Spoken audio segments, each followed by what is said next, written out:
Honourable Member for Inkster.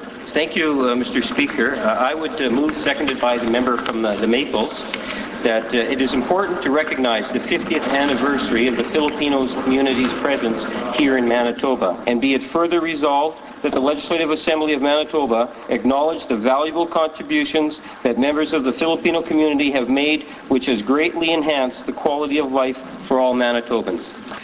First of all, I must say that it is out of love and passion for the Filipino community that I introduced this resolution here today. In 50 years, the Filipino community has enriched our province in every imaginable way. I have said in the past and will say again that Canada needs the Philippines more than Philippines needs Canada. Nowhere is that more important than our very own province of Manitoba. In 1959, according to Stats Canada, 891,000 people lived in Manitoba, and today it is just over 1.2 million. We all say that our people are our greatest resource. Well, in short, realize that the Filipino community makes up more than 15% of Manitoba's population growth in the last 50 years. And in the past few years, that percentage has grown. Mr. Speaker, the future growth even looks more promising for Manitoba. Mr. Speaker, I feel privileged to second this resolution. Today, we have our Filipino friends sitting in the gallery. Let me say, first of all, magandang umaga po sa inyong lahat. I extend my best wishes to members of the Filipino community, and I would say, mabuhay ang mga Filipinos, long live Canada.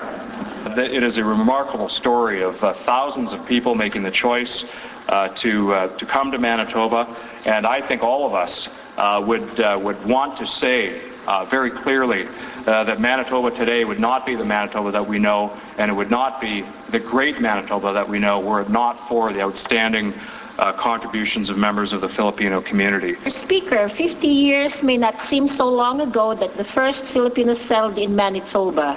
It started with a handful of healthcare professionals, doctors and nurses. Soon others followed, friends and families of the professionals. Then Manitoba needed workers, particularly sewers for the many factories in the city. 50 years later, the Filipino community is now 50,000 strong and still growing. Mr. Speaker, it is time to recognize the contributions to Manitoba made by people who have come to our province from the Philippines. It is time to recognize the contributions that they have made and the contributions being made day by day by the children, the grandchildren, and the great-grandchildren who come here from the Philippines. It's important that we are providing this recognition today at the time of the 50th anniversary of the first immigrants to Manitoba from the Philippines. But most of them, I salute this community to be very peaceful, very loving, and a wonderful neighborhood that you offer. And I think that I salute you for your character and bringing up a new value to Canada, which is the best country in the world to enjoy living together in harmony as human beings. Since 1959, we've seen an influx of Filipinos into our province, and I think that we need to recognize, the significant growth that is happening. The member for Inkster spoke of a 15% growth in Manitoba's population coming from the Filipino community. I think that's significant. And I think that what is even more significant is the roles that these individuals have taken on in becoming Manitobans and being part of our communities. Is the House ready for the question? The question before the House is the resolution brought forward by the Honourable Member for Inkster. Is it the pleasure of the House to adopt the resolution? Agreed? Agreed and so ordered. The Honourable Member for Inkster. Speaker, I wonder if we could canvass House to ensure that it's a unanimous support of this legislature to pass this resolution. Okay. The resolution will be recognized as passed unanimously. Agreed? Agreed. The Honourable Government House.